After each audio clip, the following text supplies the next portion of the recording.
Assalamualaikum warahmatullahi wabarakatuh. Kami dari kelompok 4 akan menjelaskan hasil diskusi kami, yaitu industri pertambangan dan studi kasus aliran air di Lapindo. Perkenalkan, nama saya Desi Nugradia, NIM 047. Perkenalkan, nama saya Rima Rahayu Putri, NIM 035. Halo, perkenalkan saya Aditya Nur Hidayat, NIM 066. Halo, perkenalkan nama saya Arga Tomina Madika, NIM 001. Assalamualaikum warahmatullahi wabarakatuh. Perkenalkan, nama saya Zenda Satri, NIM 042, Program Studi Manajemen dan Administrasi Logistik, Universitas Diponegoro.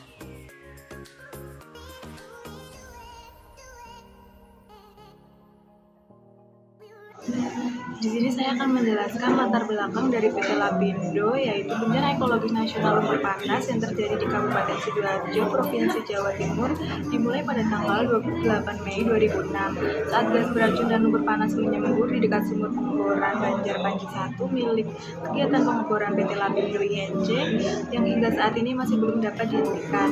Kegiatan eksplorasi minyak dan gas bagaimana dilakukan oleh PT Lapindo Berantas INC merupakan kegiatan survei seismik dan eksplorasi. Kegiatan tersebut merupakan rangkaian kegiatan yang dilakukan karena sifat cadangan minyak dan gas bumi yang berada di perut bumi tidak dapat ditentukan lokasinya secara pasti.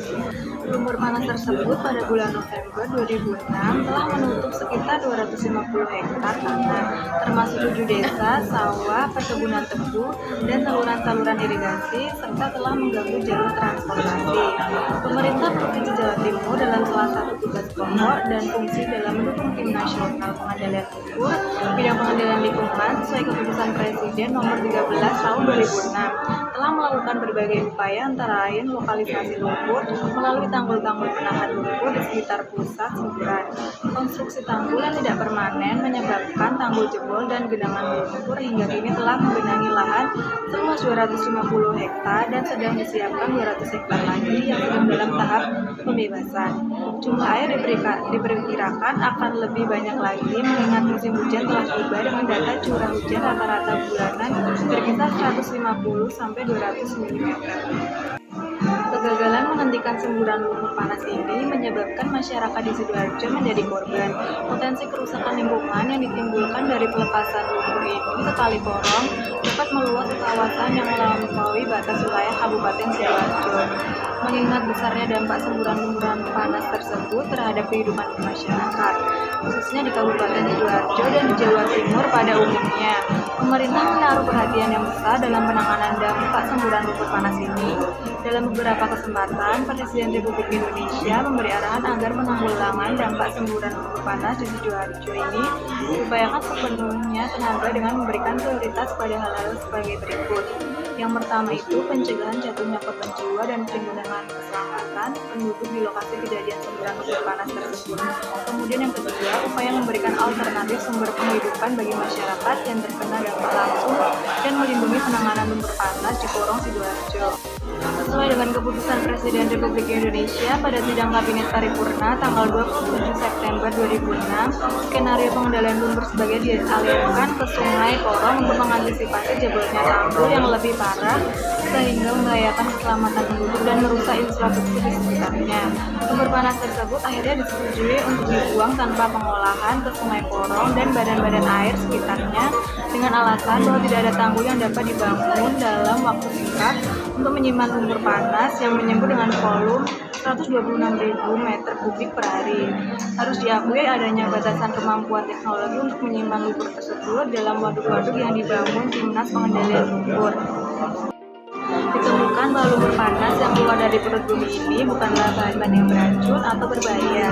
Permasalahan terbesar dari lumpur panas ini adalah volume yang menyembur sekitar 120.000 sampai 150.000 meter kubik setiap harinya, sehingga perlakuan yang mestinya diterapkan adalah pengelolaan bahan beracun dan berbahaya yang mustahil diterapkan. Kebijakan pemerintah pada akhir bulan September 2006 untuk mengalirkan lumpur panas tersebut ke Kali Porong adalah kebijakan darurat bencana yang sering dikenal dengan force majeure. Oleh sebab itu, nampaknya skenario pembuangan air lumpur ke Sungai Porong dan Sungai Alun menuju laut akan tetap dilanjutkan untuk menjamin keselamatan penduduk di sekitar semburan. Dengan pembuangan air lumpur ke badan air Sungai Porong dan Sungai Alun menuju laut, masyarakat sekitar akan makin merasakan kelangkaan sumber daya air bersih untuk memenuhi kebutuhan hidup. Resiko yang pertama ada resiko lingkungan. Tahap pertama, lakukan identifikasi terhadap resiko. Resiko terhadap lingkungan yang berasal dari semburan lumpur yang keluar dari pengeboran yang dilakukan oleh perusahaan mengakibatkan ekosistem sekitar tersebut rusak, sehingga memberikan dampak yang sangat signifikan terhadap landscape Kabupaten Sidoarjo yang terdiri dari 12 desa dan 3 kecamatan yang sampai saat ini masih terendam dan terdampak oleh lumpur yang tergenang. Tahap yang kedua, lakukan pengukuran resiko. Dampak yang diberikan memiliki kriteria resiko secondary hazard yang sepanjang ruas Sungai Porong dan Sungai Alo yang dialiri oleh air lumpur panas Lapindo selama bulan Oktober 2006 hingga Maret 2007 telah terdeteksi. Kandungan fenol tertinggi yang terdeteksi di ruas Sungai Porong dan Sungai Alo terletak pada lokasi setelah input air lumpur yang selanjutnya terdegradasi hingga ke muara sungai dengan besaran degradasi pada Sungai Porong sebesar 0,01 hingga 0,05 mg per kilometer ruas sungai dan pada Sungai Alo sebesar 0,01 hingga 0,25 mg per kilometer luas sungai. Perhitungan perakiraan resiko lingkungan terhadap aliran air lumpur Lapindo ke Sungai Porong termasuk kategori rendah dan terdapat resiko yang tinggi, yang sehingga peruntukan Sungai Porong maupun Sungai Alo untuk pembudidayaan ikan air tawar dan yang lainnya sudah tidak dapat dilakukan secara utuh. Tahap yang terakhir yaitu lakukan pengendalian terhadap resiko. Maka dari itu dapat dilakukan yang pertama, membuat suatu rancangan. Yang kedua, mengatur debit aliran air lumpur panas sebelum dialiran ke badan air Sungai Porong dan Sungai Alo. Yang ketiga, pembuatan sarana pengolahan air lumpur panas dengan water trap sebagai pemecah gelombang aliran atau penambahan sekat. Yang keempat, sosialisasi kepada masyarakat mengenai upaya pencegahan kerusakan lingkungan di Sungai Porong dan Sungai Alo. Yang kelima, mengumpulkan data sebelum dan selama. Oke, di sini saya akan menjelaskan resiko hukum mengenai kasus terjadinya lumpur Lapindo oleh PT Lapindo. Yaitu yang pertama ada upaya hukum administratif yang dimana pemerintah dalam hal ini Menteri SDM harus bertanggung jawab atas keluarnya izin eksploitasi yang diberikan kepada Lapindo. Yang kedua ada upaya hukum pidana yang dimana upaya hukum pidana ini dapat dilakukan dalam kasus ini sesuai dengan UU PLH yang mengatur mengenai ketentuan pidana lingkungan pada bab 9 dan di sini jelas bahwa telah terjadi tindak pidana lingkungan yang dilakukan oleh PT Lapindo. Lalu yang ketiga ada upaya hukum perdata.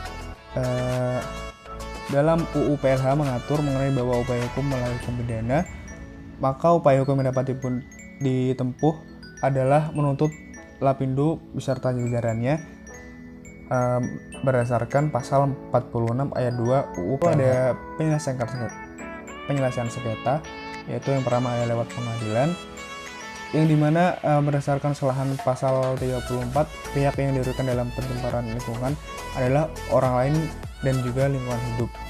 Poluter wajib untuk menjadi kerugian. Tanggung jawab yang dibebankan kepada poluter berdasarkan pada kesalahan. Dalam UU PLH dianut pembuktian terbalik, di mana poluter harus membuktikan dirinya tidak melakukan pencemaran atau kerusakan lingkungan. Lalu ada gugatan class action, yaitu sesuai dengan pasal 37, yang dimana korban dalam pencemaran lingkungan pada umumnya banyak. Mereka dapat melakukan gugatan pada pengadilan untuk ganti rugi. Lalu ada gugatan legal standing oleh LSM,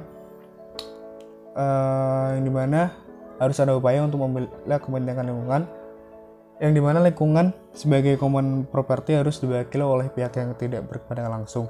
Dalam hal ini dibolehkan oleh organisasi lingkungan hidup. Gugatan dalam lingkungan hidup tidak menutup ganti rugi, tetapi menuntut untuk melakukan tindakan tertentu, yaitu mengembalikan lingkungan pada kondisi sebelumnya. Lalu ada gugatan oleh pemerintah atau aksi populer sesuai dengan pasal 37. Jika diketahui bahwa masyarakat menderita akibat pencemaran dan atau kerusakan lingkungan hidup sedemikian rupa sehingga memengaruhi kehidupan masyarakat, maka instansi pemerintah yang bertanggung jawab di bidang lingkungan hidup dapat terikat untuk kepentingan masyarakat. Lalu ada penyelesaian di luar pengadilan, yaitu penyelesaian sengketa di luar pengadilan secara garis besar ada dua, yaitu melalui pihak sendiri atau negosiasi atau lewat pihak ketiga mediator. Nah, di sini mediasi yaitu memiliki fungsi untuk memberikan advice atau saran dan melakukan fungsi prosedural. Namun keputusan dikembalikan kepada para pihak. Lalu ada inquiry yang dimana dilakukan upaya penyelidikan mengenai pencemaran dan dampak yang ditimbulkan. Kemudian hasil penyelidikan tadi dilakukan evaluasi dan analisis sehingga dapat diambil kesimpulan yang dijadikan rekomendasi. Lalu ada konsiliasi, yaitu para pihak dapat mendokumentasikan komisi khusus atau ad hoc untuk menyelesaikan sengketa lingkungan. Lalu ada arbitrase yang dimana para pihak dapat menyerahkan sengketa pada arbiter. Mahkamah arbitrase dapat mengeluarkan keputusan penyelesaian sengketa yang sifatnya mengikat dan final bagi para pihak.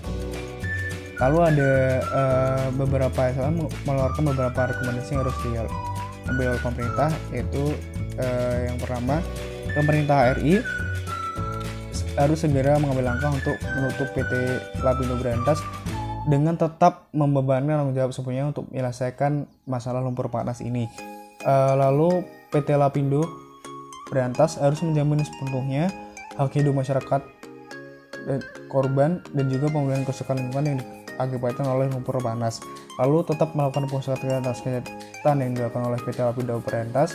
Lalu Presiden melalui ESDM, Dirjen dan juga BB Migas bertanggung jawab memastikan penyelesaian masalah lumpur panas ini tanpa membebani anggaran belanja negara maupun daerah. Lalu mengkaji ulang seluruh perundang-undangan yang terkait dengan eksplorasi dan eksploitasi sumber daya mineral. Lalu yang terakhir, melakukan proses audit eksplorasi dan eksploitasi migas di kawasan perkebunan padat untuk meninjau kembali kelayakan proyek-proyek tersebut. PT Lapindo Brantas sudah pasti terkena dampak risiko keuangan atas kejadian ini karena harus membayar ganti rugi terhadap warga sekitar yang terkena dampak ini dan juga untuk membayar gaji dan pesangon para pekerjanya. PT Lapindo Brantas harus mengeluarkan biaya-biaya untuk membayar ganti rugi kepada masyarakat yang terkena lumpur serta memberikan tempat tinggal yang layak. Para investor tidak lagi bekerja sama dengan PT Lapindo Brantas. Investor akan lebih tertarik untuk meminjamkan atau menginvestasikan dananya kepada perusahaan yang bertanggung jawab atas masalah yang terjadi. Lebih dari 25.000 warga Sidoarjo harus mengungsi, 8.200 orang diantaranya terpaksa dievakuasi karena kampung halamannya tidak bisa ditempati lagi. Tidak kurang dari 10.426 unit rumah warga dan 77 unit rumah ibadah terendam lumpur. Itu belum termasuk kantor-kantor pemerintahan, sekolah-sekolah, dan fasilitas publik lainnya. Setelah PT Lapindo Brantas dinyatakan pahit sejak tahun 2006, pemerintah menganggarkan dana yang cukup besar untuk ganti rugi korban lumpur Sidoarjo. Dana tersebut dituangkan dalam APBN pada pos anggaran untuk Badan Penanggulangan Lumpur Sidoarjo. Tahun 2006 dana BPN yang disalurkan senilai 5,3 miliar. Setahun kemudian dana yang dikucurkan 500 miliar rupiah. Tragedi lumpur Lapindo dimulai pada tanggal 27 Mei 2006. Peristiwa ini menjadi suatu tragedi ketika banjir lumpur panas mulai mengendam areal persawahan, pemukiman penduduk, dan kawasan industri. Ini wajar mengingat volume lumpur diperkirakan sekitar 5.000 hingga 50.000 meter per kubik per hari. Hal tersebut setara dengan muatan penuh 690 truk peti kemas berukuran besar. Akibatnya, semburan lumpur ini membuat dampak yang luar biasa bagi masyarakat sekitar maupun bagi aktivitas perekonomian di Jawa Timur.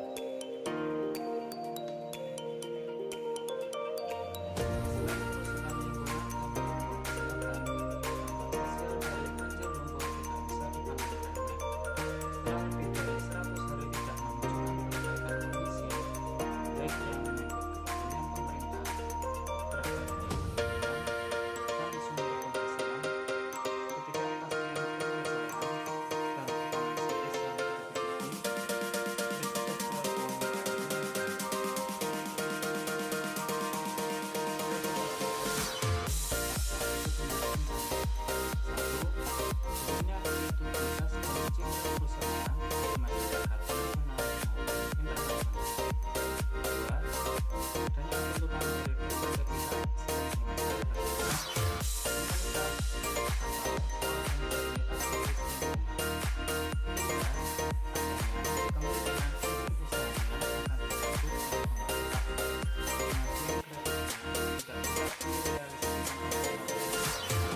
produk yang ditolak oleh pasar, khususnya pasar ekspor.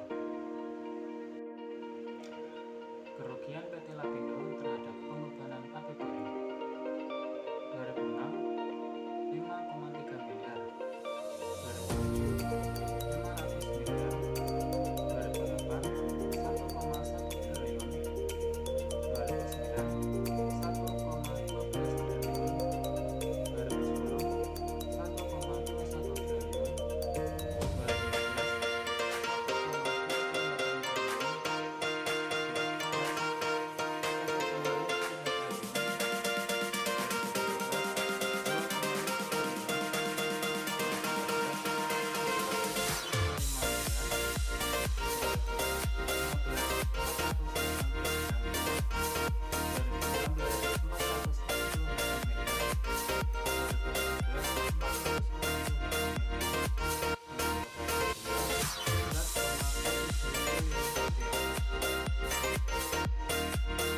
Sekian penjelasan dari kelompok kami. Apabila ada kesalahan kata, kami minta maaf. Wassalamualaikum warahmatullahi wabarakatuh. Terima kasih.